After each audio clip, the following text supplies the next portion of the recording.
ಓಂ ಶ್ರೀ ಗುರು ಬುದ್ಧ ಬಸವ ಅಂಬೇಡ್ಕರ ಹರಳಯ್ಯ ನಮಃ.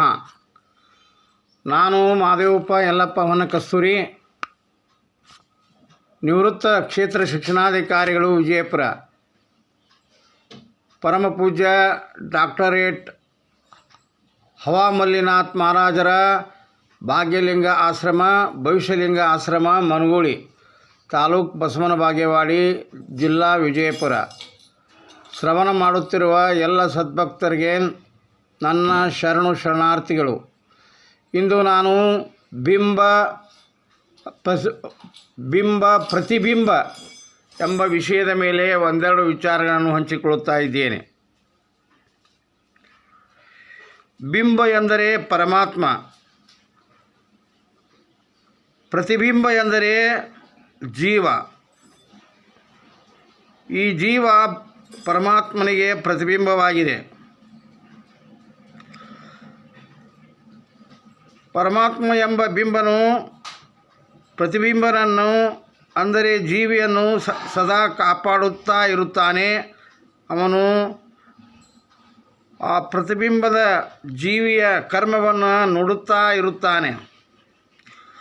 ಯಾವಾಗಲೂ ಸತ್ಯವನ್ನೇ ನೋಡುತ್ತಾನೆ ಹೊರತು ಸುಳ್ಳನ್ನಲ್ಲ.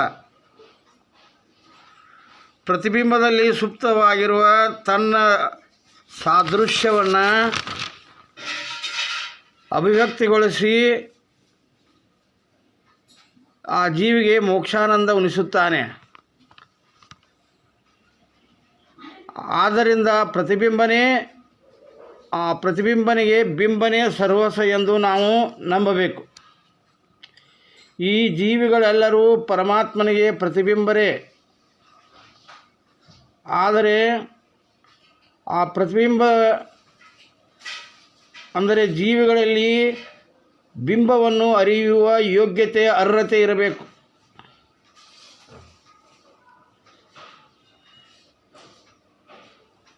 ಆ ಪ್ರತಿಬಿಂಬದಲ್ಲಿ ಪರಮಾತ್ಮನ ಅನುಗ್ರಹ ಇರುತ್ತದೆ. ಆ ಪರಮಾತ್ಮನ ಅನುಗ್ರಹವನ್ನು ದುರುಪಯೋಗ ಪಡಿಸಿಕೊಳ್ಳಬಾರದು. ಅಂದರೆ ಗುರು ಹೇಳಿದ ಮಾತನ್ನು ಪಾಲಿಸದೆ ಅದನ್ನು ದುರುಪಡಿಸಿಕೊಳ್ಳುವುದು ಪ್ರತಿಬಿಂಬದ ಸ್ವಭಾವವಾಗಿದೆ. ಪ್ರತಿಯೊಬ್ಬ ವ್ಯಕ್ತಿಗೂ ತನಗೆ ತನ್ನ ಕೆಳಗಿನವರಿಗಿಂತ ಶ್ರೇಷ್ಠತೆ ತಂದು ಕೊಡುವವನು ಅವನೊಳಗಿರುವ ಬಿಂಬನೇ. ಅಂದರೆ ತನ್ನ ಕೆಳಗೆ ಇರುವ ಬಡವರಾಗಲಿ ದೀನದಲಿತರಾಗಲಿ ಅವರಿಗೆ ಒಳ್ಳೆಯದನ್ನೇ ಮಾಡುವವನು ಅವನು ಬಿಂಬನೇ ಆಗಿದ್ದಾನೆ. ಹೀಗಾಗಿ ಬಿಂಬ ವಿಭೂತಿ ಎನಿಸಿಕೊಳ್ಳುತ್ತಾನೆ. ಯಾರು ದೀನದಲಿತರಿಗೆ, ಕೆಳಗಿನವರಿಗೆ, ಕಷ್ಟದಲ್ಲಿದ್ದವರಿಗೆ, ರೋಗಿಗಳಿಗೆ ಕರುಣೆಯಿಂದ ಅವರನ್ನು ಕಾಪಾಡುತ್ತಾರೆ, ಅಂಥವರು ಬಿಂಬರೇ ಆಗಿರುತ್ತಾರೆ, ಅಂದರೆ ದೇವರು ಆಗಿರುತ್ತಾರೆ. ಹೀಗಿರುವಾಗ ಜೀವನು ಪರಮಾತ್ಮನಿಗೆ ಜನನ ಮರಣ ಮುಂತಾಗಿ ಎಲ್ಲ ವಿಷಯಗಳಲ್ಲೂ ಪೂರ್ತಿ ಅಧೀನನಾಗಿರುತ್ತಾನೆ. ಬಿಂಬಕ್ಕೆ ಪ್ರತಿಬಿಂಬ ಹೀಗೆ ಅಧೀನವೂ ಆಗಿರುವುದರಿಂದ ಜೀವನಿಗೆ ಮರಣ ಬರುತ್ತದೆ. ಮರಣವೆಂದರೆ ಶರೀರ ತ್ಯಾಗ. ಶರೀರವನ್ನು ತ್ಯಜಿಸಲು ಜೀವ ಶಕ್ತನಲ್ಲ. ನೂರಾರು ವರ್ಷ, ಸಾವಿರಾರು ವರ್ಷ ಬದುಕಬೇಕೆನ್ನುವ ಇಚ್ಛೆಯೇ ಆ ಜೀವಿಗೆ ಇರುತ್ತದೆ. ಈ ಶರೀರ ತ್ಯಜಿಸಲು ಅವನಿಗೆ ಇಚ್ಛೆ ಬರುವುದಿಲ್ಲ. ಆಗ ಬಿಂಬರೂಪಿಯಾದ ಪರಮಾತ್ಮನೇ ಆ ಪ್ರತಿಬಿಂಬ ಜೀವನೊಂದಿಗೆ ಶರೀರವನ್ನು ಬಿಟ್ಟು ಹೊರಗೆ ಬರುತ್ತಾನೆ. ಇದು ಜೀವ ಮರಣದ ವ್ಯವಹಾರ. ಹೀಗೆ ಈ ಅಶುಭವಾದ ಸಂಸಾರ ಸುಖದಲ್ಲಿ ಆಸಕ್ತಿ ಹೊಂದಿದರೂ ಸಹಿತ ಪರಮಾತ್ಮನು ನಮ್ಮನ್ನು ಬಿಡುವುದಿಲ್ಲ. ಹೊಸ ಬಟ್ಟೆ ಧರಿಸುವುದಕ್ಕಾಗಿ ಹಳೆ ಬಟ್ಟೆಯನ್ನು ತ್ಯಜಿಸುವಂತೆ ಪುನರ್ಜನ್ಮ ಪಡೆಯುವುದಕ್ಕಾಗಿ ಮುಪ್ಪಿನ ಶರೀರವನ್ನು ತ್ಯಜಿಸಿ ಮಂಗಳಕರವಾದ ಹೊಸ ಶರೀರವನ್ನು ಧಾರಣೆ ಮಾಡುವುದು. ಆದ್ದರಿಂದ ಜೀವರೆಲ್ಲರೂ ಪರಮಾತ್ಮನಿಗೆ ಪ್ರತಿಬಿಂಬರೇ ಆಗಿರುತ್ತಾರೆ. ಅವರವರ ಯೋಗ್ಯತೆ, ಅವರವರು ಮಾಡಿದ ಜನ್ಮಾಂತರದ ಪ್ರಾರಬ್ಧ ಕರ್ಮ, ಸಂಚಿತ ಕರ್ಮದಿಂದ ಅವರಿಗೆ ಫಲಶ್ರುತಿಯನ್ನು ಕೊಡುತ್ತಾನೆ. ಬಿಂಬನಾಗಿ ಪ್ರತಿಬಿಂಬನಾದ ಜೀವನ ಶರೀರದಲ್ಲಿ ತಾನಿದ್ದು ಅಲ್ಲಿ ತತ್ವ ದೇವತೆಗಳನ್ನು ಅಲ್ಲಿ ಇರಿಸಿ ಅವನಿಗೆ ಮೋಕ್ಷ ನೀಡುತ್ತಾನೆ. ಬಿಂಬನಾಗಿ ಜೀವ ಶರೀರದಲ್ಲಿ ಕುಳಿತು ಜೀವನಿಂದ ಪಾಪ ಮಾಡಿಸುವುದಕ್ಕಾಗಿ ತಾನು ಪಾಪ ಮಾಡುತ್ತಾನೆ, ಆದರೆ ಅವನು ಪಾಪಿ ಎನಿಸುವುದಿಲ್ಲ. ಹೀಗೆ ಬಿಂಬ ಪ್ರತಿಬಿಂಬದ ಅಂಶವಾಗಿದ್ದರೂ ಸಹಿತ ನಮ್ಮ ಜೀವನದಲ್ಲಿ ನಮ್ಮ ಯೋಗ್ಯತೆಯ ಇತಿಮಿತಿ ತಕ್ಕಂತೆ ಆ ಬಿಂಬನು ನಮಗೆ ಆಶೀರ್ವಾದ ಕರುಣೆ ಮಾಡಿರುತ್ತಾನೆ.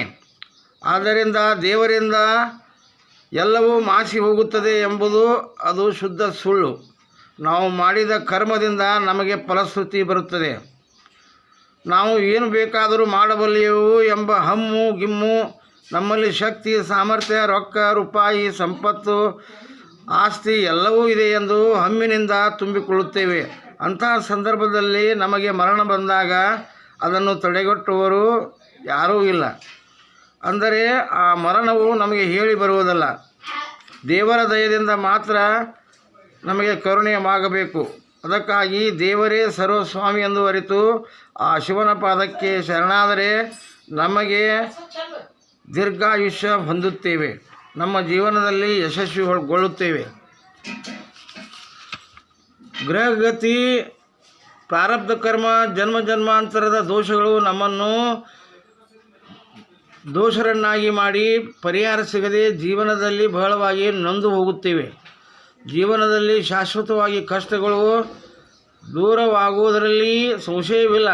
ಆದರೆ ಒಳ್ಳೆಯದನ್ನೇ ಮಾಡುವುದಕ್ಕೂ ಬಯಸಬೇಕು. ಒಳ್ಳೆಯದು ಎಂದರೆ ಧರ್ಮವನ್ನು ಆಚರಿಸುವುದು, ನಿಸರ್ಗದ ನೀತಿ ನಿಯಮಗಳನ್ನು ಪಾಲಿಸುವುದು. ನೂರಾರು ಸಂತರು ಶರಣರು ಮಾನವ ಧರ್ಮಕ್ಕೆ ಜಯವಾಗಲಿ ಎಂದರೆ ನಾವು ಮಾನವರಿಗಷ್ಟೇ ಸೀಮಿತರಾಗಲಿ ಎಂದ ಅರ್ಥ. ಆದರೆ ನಿಸರ್ಗದಲ್ಲಿರುವ ಸಕಲ ಚರಾಚರ ವಸ್ತುಗಳಿಗೂ ಒಳ್ಳೆಯದಾಗಲಿ ಎಂಬ ಭಾವ ತಾಳಬೇಕು. ನಿಸರ್ಗದಲ್ಲಿರುವ ಪಶು ಪಕ್ಷಿ ಪ್ರಾಣಿಗಳನ್ನು ತಿಂದು ನಮ್ಮ ಇಂದ್ರಿಯಗಳ ಚಪಲಕ್ಕೆ ಚಟ ತೀರಿಸುವುದಕ್ಕೆ ಅಲ್ಲ, ಅವುಗಳಿಗೂ ಸಸ್ಯಗಳಿಗೂ ಪ್ರಾಣಿಗಳಿಗೂ ಪಶು ಪಕ್ಷಿಗಳಿಗೂ ಜೀವವಿದೆ ಎಂಬ ಅರಿವು ನಮಗಾಗಬೇಕು. ಅಂಥ ಸಂಪೂರ್ಣ ಸ್ಪಷ್ಟ ತಿಳುವಳಿಕೆ ನಮಗಿರಬೇಕು. ಅಂದಾಗ ನಮ್ಮಲ್ಲಿರುವ ದೋಷಗಳು ಮಾಯವಾಗುತ್ತವೆ, ಸುಖ ಸಂತೋಷದ ಕ್ಷಣಗಳು ಬರುತ್ತವೆ. ಆದ್ದರಿಂದ ಸಾತ್ವಿಕ ಜೀವನವನ್ನೇ ನಾವು ನಡೆಸಬೇಕು.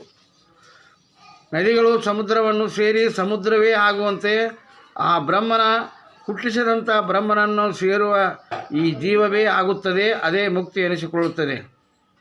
ಆದ್ದರಿಂದ ಧರ್ಮವೇ ಪ್ರೀತಿ, ಪ್ರೀತಿವೇ ಪ್ರೇಮ, ಪ್ರೇಮವೇ ಪರಮ ಪಾವನ ಭಾವ.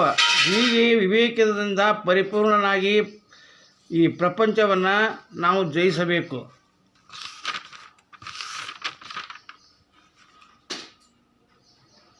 ಬಂಗಾರದ ದ್ರವ್ಯಕ್ಕೆ ತಾಮ್ರದ ದ್ರವ್ಯವನ್ನು ಸೇರಿಸಿದಾಗ ಆ ದ್ರವ್ಯ ಶುದ್ಧ ಬಂಗಾರವೇ ಎಂದು ನಾವು ತಿಳಿದುಕೊಳ್ಳಬೇಕು.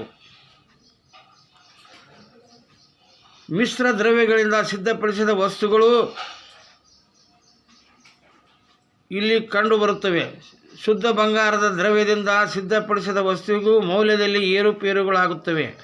ಆದ್ದರಿಂದ ನಮ್ಮ ಮೌಲ್ಯವನ್ನು ನಾವು ಕಳೆದುಕೊಳ್ಳಬಾರದು.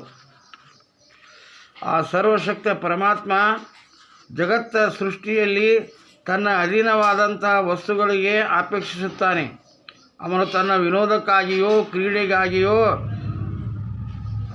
ತನ್ನ ವೈಭವಕ್ಕಾಗಿಯೋ ನಮ್ಮನ್ನು ಆಟ ಆಡಿಸುತ್ತಾನೆ.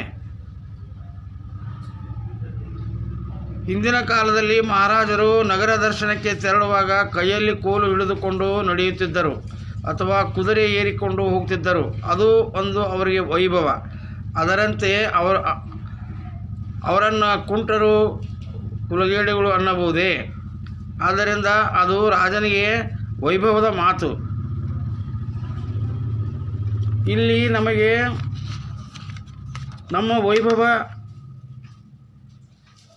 ಸೌರಭ ಸೂಸಬೇಕಾದರೆ ನಮ್ಮಲ್ಲಿರುವ ಧರ್ಮದ ನೆಲೆಗಟ್ಟಿನ ಮೇಲಿನ ಸುಗುಣಗಳು ದುರ್ಗುಣಗಳನ್ನು ಬಿಟ್ಟು ದುರಾಚಾರಿಯಾಗದೆ ಸದಾಚಾರಿಯಾಗಿ ಆ ಭಗವಂತನ ನಾಮಸ್ಮರಣೆ ಮಾಡಿದಾಗ ನಮ್ಮ ಜೀವನದ ಮೌಲ್ಯ ಜೀವನ ವೈಭವ ಹೆಚ್ಚಾಗುತ್ತದೆ. ಅಂಥ ವೈಭವದ ಜೀವನವನ್ನು ನಾವು ನೀವು ಕಳೆಯೋಣ ಎಂದು ಹೇಳುತ್ತಾ ಎಲ್ಲರಿಗೂ ಶರಣಾರ್ಥಿಗಳು.